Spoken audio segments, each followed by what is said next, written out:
Union is young. Young because she was founded on 25th of May 1963. So the African Union is a young organization, 63 years. So even as much as we blame her, there is a sense in which the blame is measured. Because 63 years is a very short time in the life of an institution. But yet we blame ourselves, not just African Union. We blame ourselves because we pass very many resolutions which we do not implement. I'll give you a number of resolutions. In 1988, and I believe again in 1990, we passed a resolution in Yamoussoukro in Cote d'Ivoire that the entire African airspace would become a single airspace. What would it do? Reduce the cost of airfare. Those of you who travel by air, how expensive it is. Today, apart from Ethiopian Airline, which other African airline is worthy of talking about? Kenya Airways struggles. Malawi Air is partly owned by Ethiopia. Askai is Ethiopian Airline. South Africa collapsed. Airlink is there. Many times you have to travel to Doha. If you want to go to Morocco now, you go to Charles de Gaulle in Paris before you come back to Rabat or Casablanca. Do we have the decision? Yes. Have we implemented? No. Free movement of persons, 2018. Kigali, Rwanda. How many of you here needed a passport in order to come to Kenya? Perhaps all of us. The gentleman from the Netherlands will tell you that courtesy of the EU, you can come from Bratislava to Lisbon. $200, 200 euros, you can move from Bratislava to Madrid, 200 euros in a budget airline. Uganda here, you go sometimes, the airfare is $800, Kampala, Uganda or Kenya or Air Tanzania. We know what ought to happen, but we are not doing it. We now know, for example, that there is going to be famine. Kenya is already importing sugar, Kenya is already importing rice. We are importing fish from China. We are importing rice from Pakistan. Why should we do that? Does it require any technical science? No, it does not. So the duty of you young people is to do something about it. Many times, some of my enemies, known and unknown, used to say, but he's saying all this, what is he doing? Now I tell them, look at our foundation, and you know, we are in 50 African countries. And our greatest claim to fame is that we have never received a single cent from any European or any foreign organization, deliberately. We don't. Why? Because we want to demonstrate that it can be done in our own small way. And we have young people doing things in clothing, in agriculture, in IT. It can be done. Look at what Sunrays is doing already. And many of you are doing good things. And when you do this, one day when you have friends of goodwill, either from the Netherlands or other people, when they are working with you, are there as partners and true friends. But if you are here and even your things are being financed by them, then they may say we are equal, but in their heart of heart they know if they close the tap, you are done. So your duty, my good friend, is to play your role. The reason why he joined the African Union, and he talked to me about it, he is now there because he wants to be where the game is being played. You cannot be shaved in your absence. You must be there to be shaved. I hope you get my whole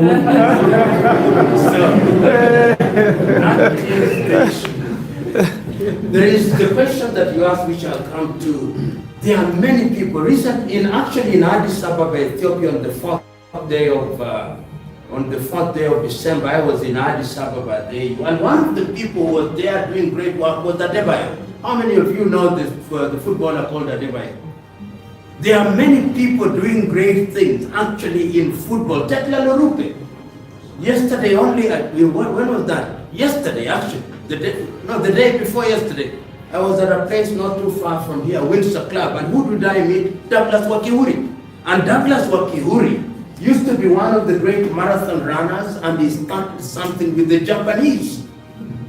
They are doing great things, and what we can do is therefore to make a deliberate effort. And I'm sure through Sunrays and through your other organization, you can do something like that. And you are part of a kingdom. Very soon you'll be king. Why don't you invite all these footballers to your kingdom? And in your kingdom, he has gold. You can, after that, you give everybody some nugget of gold. So use your position as somebody who is running an African administration and make as your agenda. If you made your kingdom perhaps adopt as one of the things that you are going to encourage diplomacy, and that becomes a flagship project, you'll be amazed at what it can achieve. Just try it out. And you say, in the month of this, I'm welcoming people to the kingdom, and it is publicized. In these days of social media, you could become a king of Africa. Who knows? Out of that. Yeah, be a king of Africa. Where would I want to be? There is a speech I want you to listen to. It's a speech by Martin Luther King Jr., where he asked the question, he answered the question, in which age would he want to be born? You've heard that speech? Go and listen to it. And he goes throughout history. He starts from Greece, where they would have wanted to be born with Aristophanes and Sophocles and Archimedes and all those great, and then he says, where they would have wanted to be born in Europe in those days of enlightenment. And he says, I would have wanted to be born now. I want to be here in Kenya now, here in Africa now, because this is where the action is. Those young Africans, recently, 2 months ago, 2 young people were arrested, were caught, actually rescued in Libya. They were from Cameroon, and they were asked, but you are going to die in the desert. And he said, at home we are dead anyway. Can you believe it? We are dead anyway. He said, so what is the value? Find value in life. This morning, a young girl came to my office. I had never met her before. She'd been sent to me by a stepmother who I've never met before, who is in South Africa. Told me of my young daughter who is going through a mental state. Can you see? I said, come to the office at 8. She came at 8:30. She got lost, and I got into a conversation with her. Her father abandoned her when she was age 18. And she's been struggling. I asked her, how have you been surviving? And she was candid enough to tell me, my boyfriend was taking care of me, but that is no longer the case. So I asked her, what are you doing? She did not need to tell me.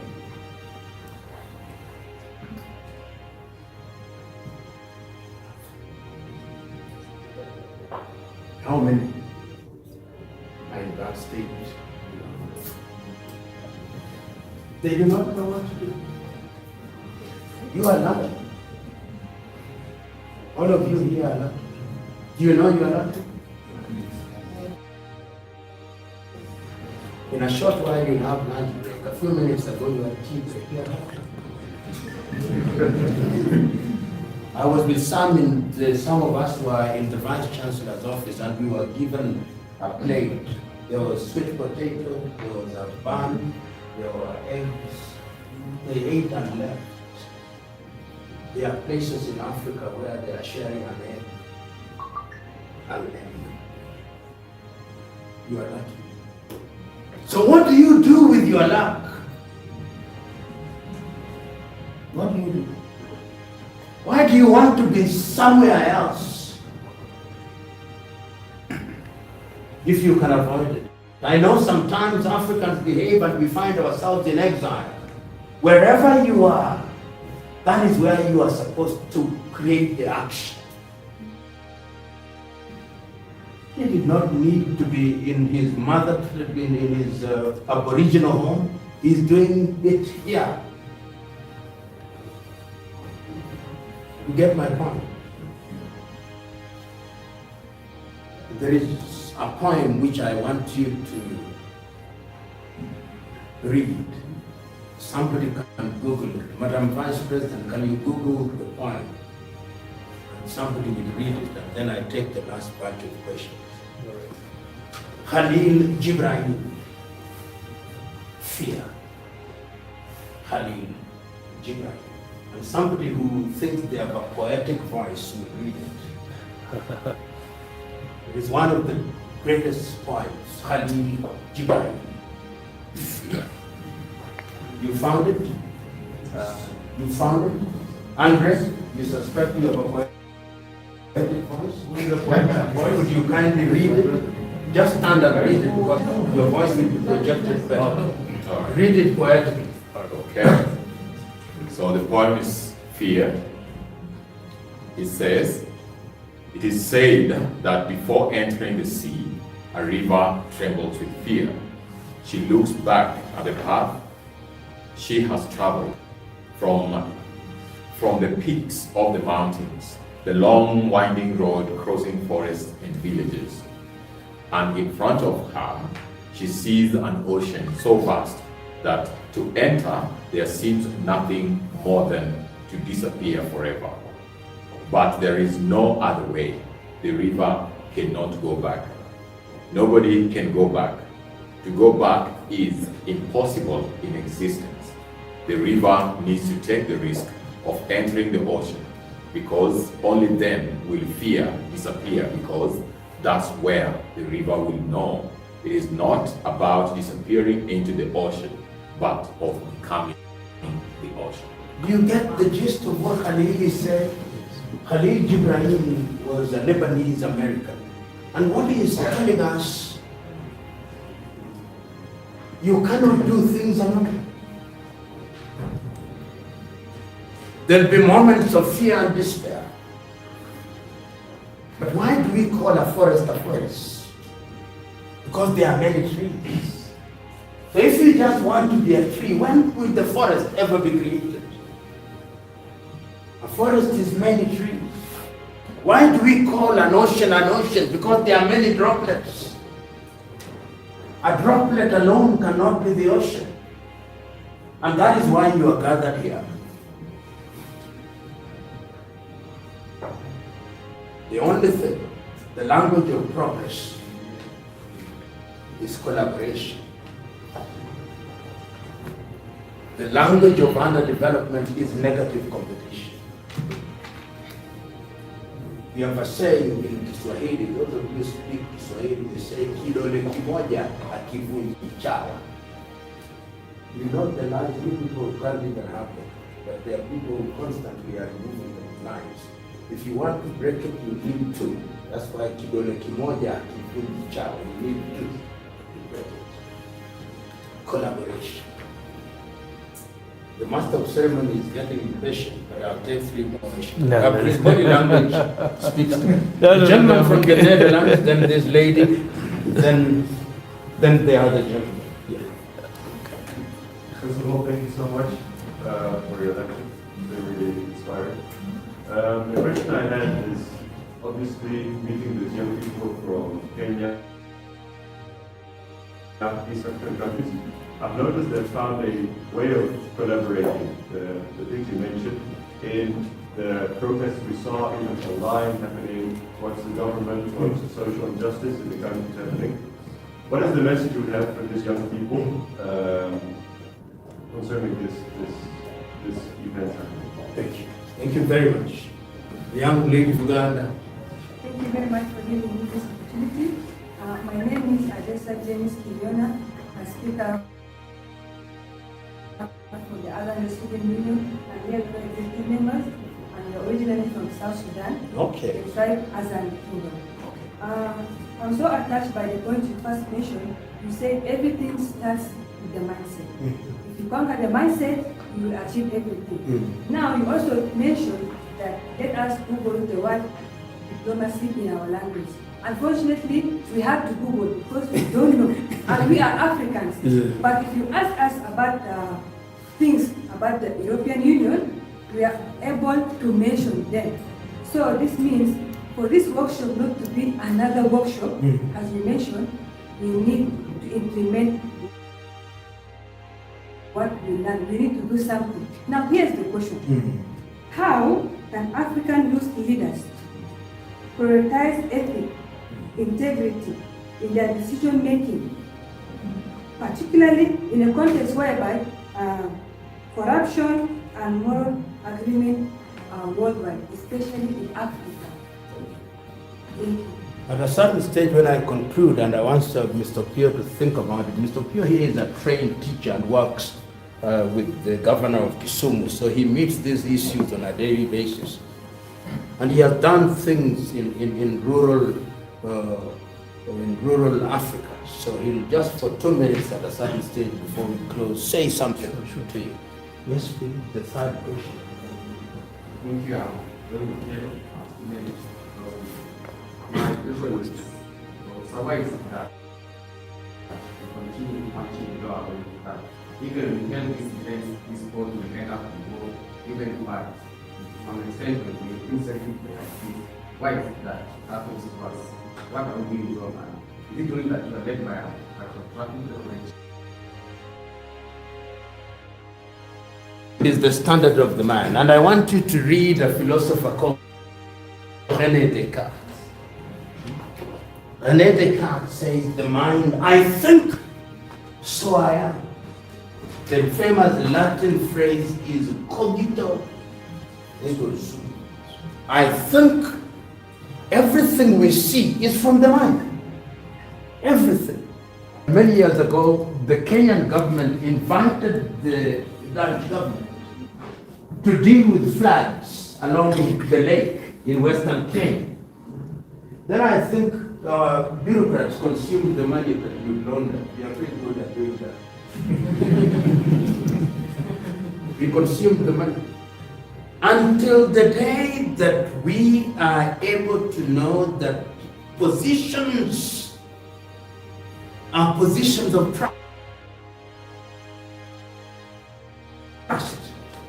Let me give you a live example. Citizenship University is a very young university. It's a young private university.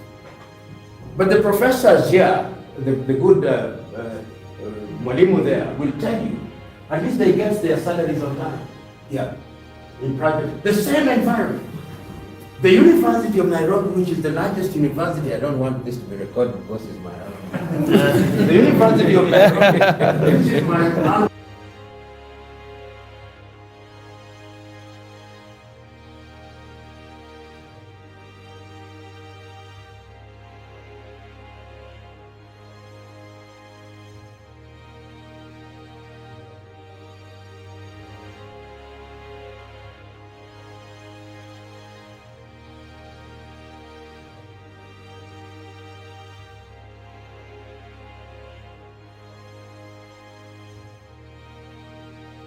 And I think in Greece, they divided the people, the population you read about, into three.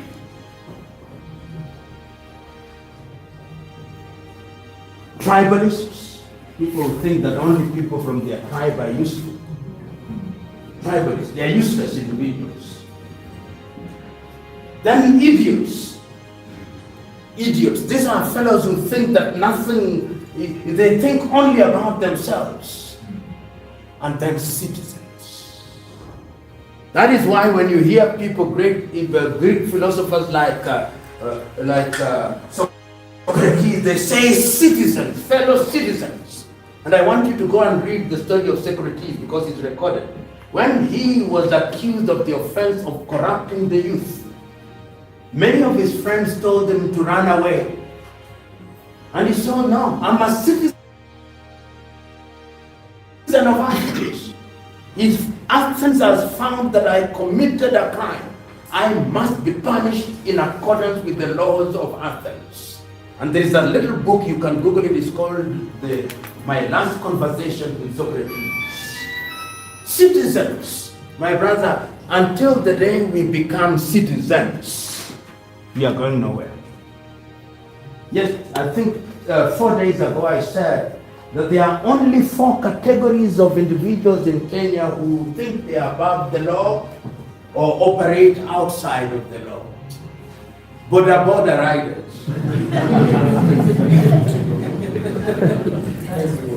matatu drivers, senior civil servants and politicians. They think the law does not apply to them. And once you have a critical category of persons who think they can operate outside the law, how can we punch at our weight?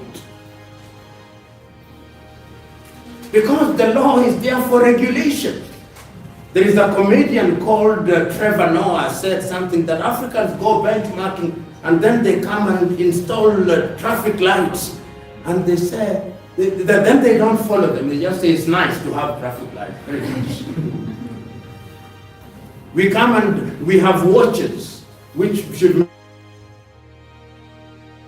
make us arrive at places on time, but for us it's just a decoration. We have not borrowed the logic of the watch. The watch has a logic to it. What is the logic of the watch? That the day is divided into 12 hours and you use it effectively. But if you invite your typical African politician or civil servant at a function at 8 in the morning, he comes at 4. And before he comes, there are people who will be arranging things. How can we punch at our weight? We must change. That's why everybody is overtaking us. So you who are of the young generation must have a change of mind. Who amongst you here is a devout Catholic?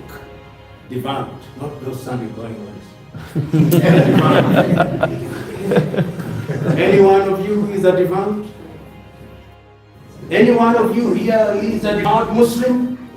Devout. Yes. Nakumbuka Uislamu si buibui na kanzu. Devout.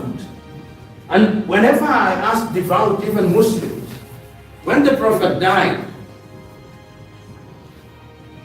who was the first caliph? Abu Bakr. Then Umar. Then Uthman. Then Ali. And I say this because when Abu Bakr was becoming the caliph, there are friends of Ali who told him to be the first because he was related to the Prophet.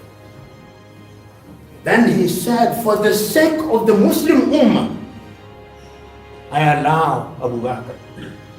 He said that with Umar. He said that with Uthman. Ali became the fourth. You can fact check me. I'm right. He became the fourth.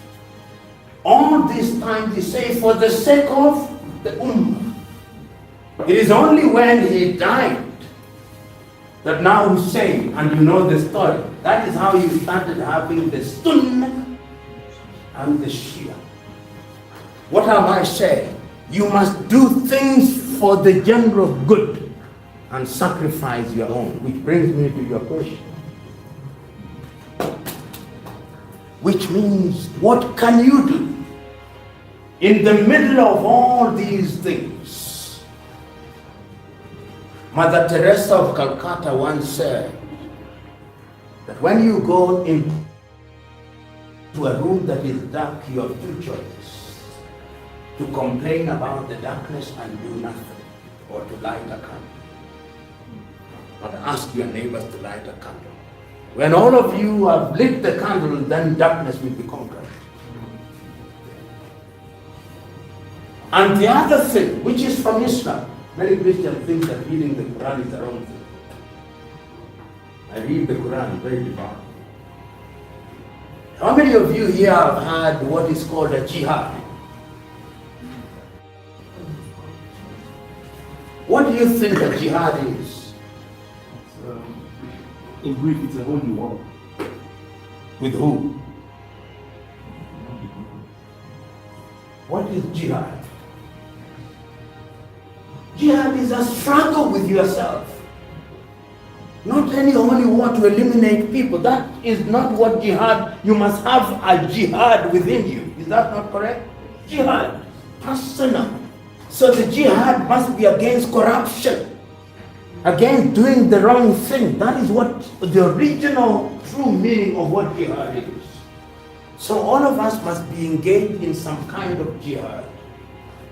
There's an old woman who nobody says that before you do anything, have a meeting with yourself, with your personal committee, and you sit, you walk alone when you are walking in the morning and talk loudly about and against your enemy. Do you ever do that? You just walk alone and you are now saying things. How many of you do that? And you look whether there's somebody listening. And it's a very good thing. You just but nowadays what you do, you should wear that earpiece. You are talking on phone. But before that, you just talk, and after that, and then you make very powerful resolutions when you are talking to yourself. And I think that is all about, because there are temptations. There are temptations. How do you resist them? It is not easy at times. At one time, I used to give this story when I was director of anti-corruption authority in Kenya here, that if you go into a place and your child does not have a pen at home, and you take a pen from your office and take it to your child, you are a thief from your office. Because that is office pen. Why are you taking it? You are stealing. And you must have that in your mind, that you are a thief. You are a thief.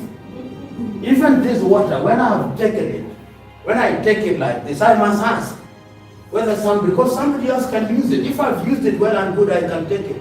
But now, you put this one here, another one in your bag. So if you are to check you there, you are a thief.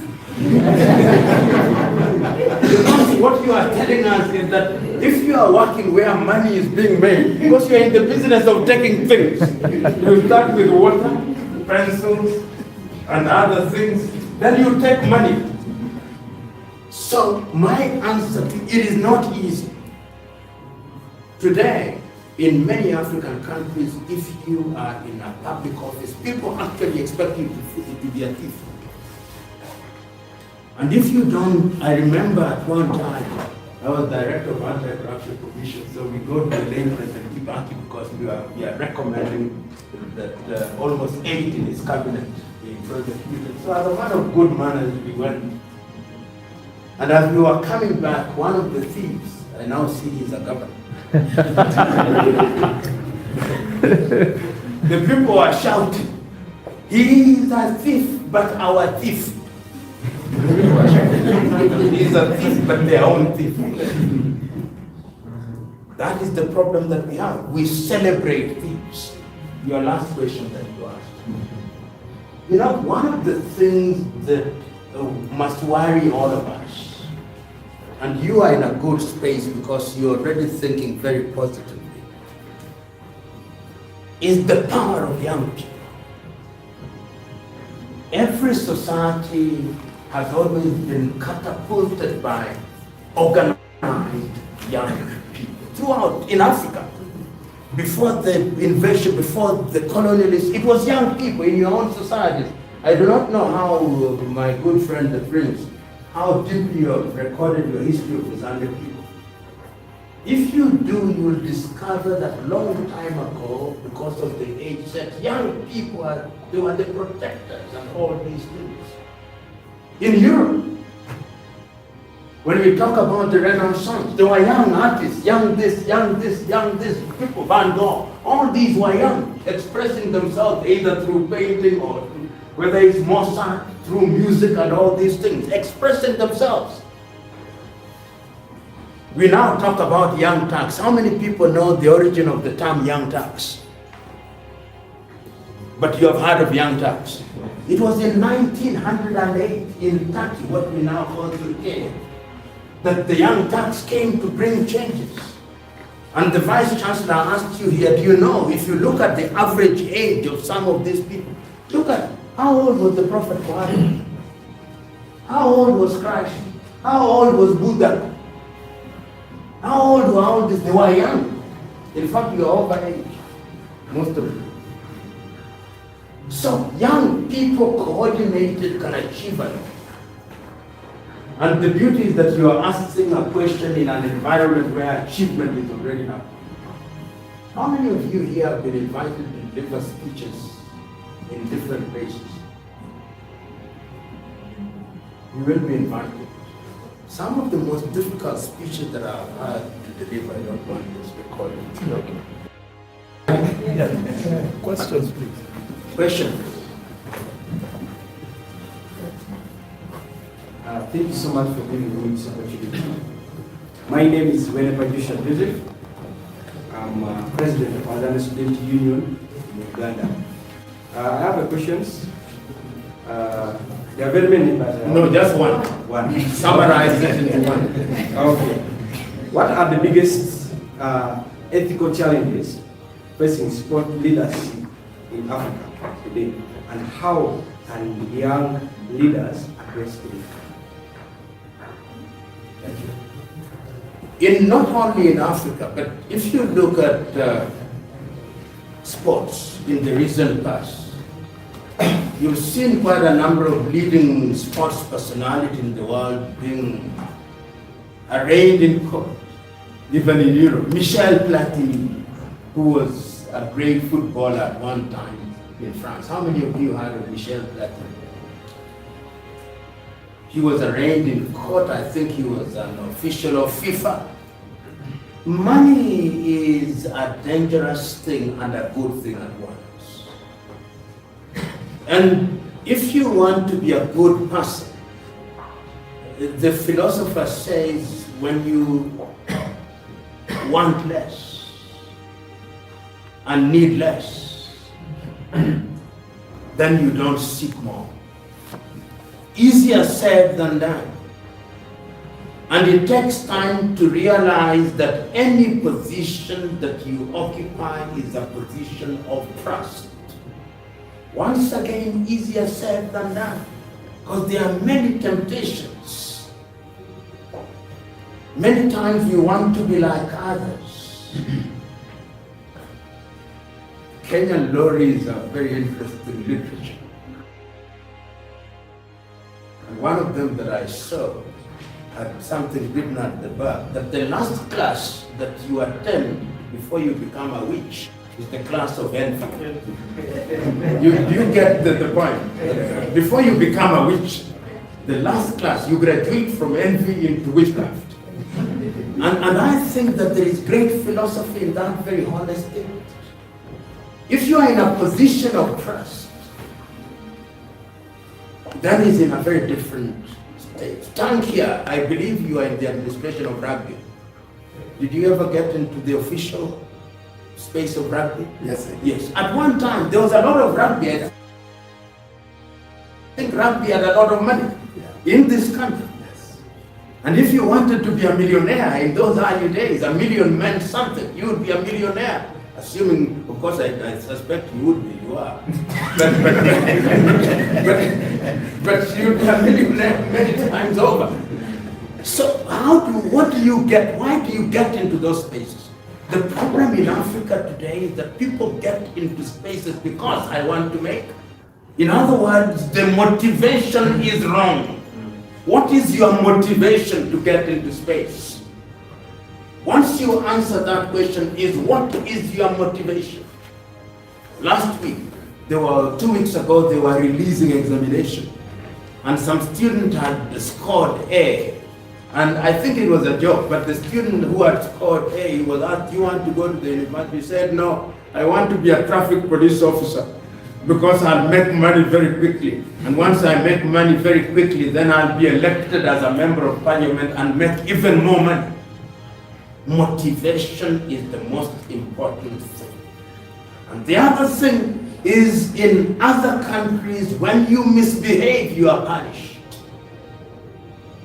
When you do the wrong thing, you are punished. And the world knows that you will be punished. Recently, There are two things that are happening in the world that make me very happy. I don't think I'm mean, but they make me very happy. When I saw that the former president of France, Sarkozy, was tried and jailed, I was very happy. Because he told me, before the law, nobody is mighty. When you do the wrong thing, you'll be punished.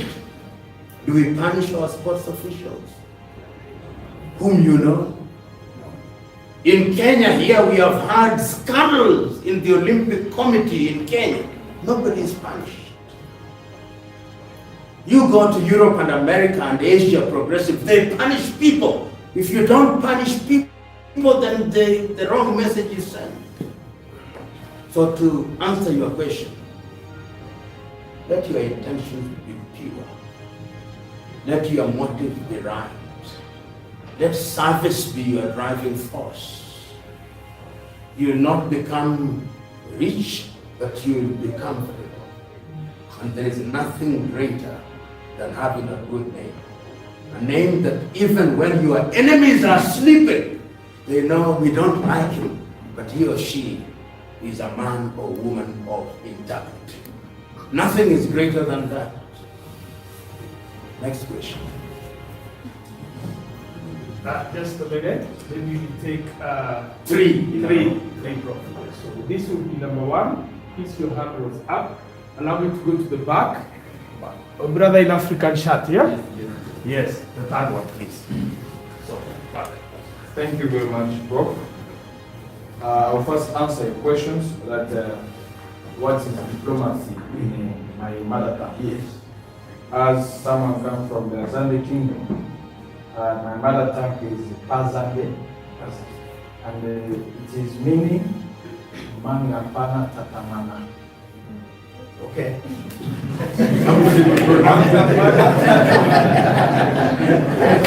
Manga pa. Manga pai. Na Tatamana. Na tatamana. Manga pai na tatamana. Manga pai na tatamana. Manga pai na tatamana. In fact, one of the things that you should do, let everybody write what diplomacy is in their mother tongue, and you publish it. Manga pai na tatamana. Okay. Yeah. That is your question. Yes. My question is, Prof, as you've seen this great man, I'm a captain of Goodway FC. Goodway is the name of our late king. Goodway. What can you do for us who are present for this Tatamana football diplomacy as English to connect with the other great football leaders that should be mentioned them during your speech, and to make us have a better vision of sport among us, most of us who are present here. Next question. My name is Caroline. I'm one of the executive members from the legislature. And my question is, if you are to be in any part of the world, where will it be and why? It can be a question to everyone, but I need you to answer. Thank you. That one? Yes, my name is Michael Mugua, and actually lived here. I don't speak so my question is about the African Union. So the African Union, as an African and you yourself think that according to the agenda, they never meet their targets, but they always fail when they have these targets. Now we are the youth, we will get it. How can we get ourselves in the goals of the African Union and bear the fruits holistically? Thank you. Let me start with your question. African Union. Thank you, Africa, Mama Africa. Oh, yeah. Africa. Thank you, Africa.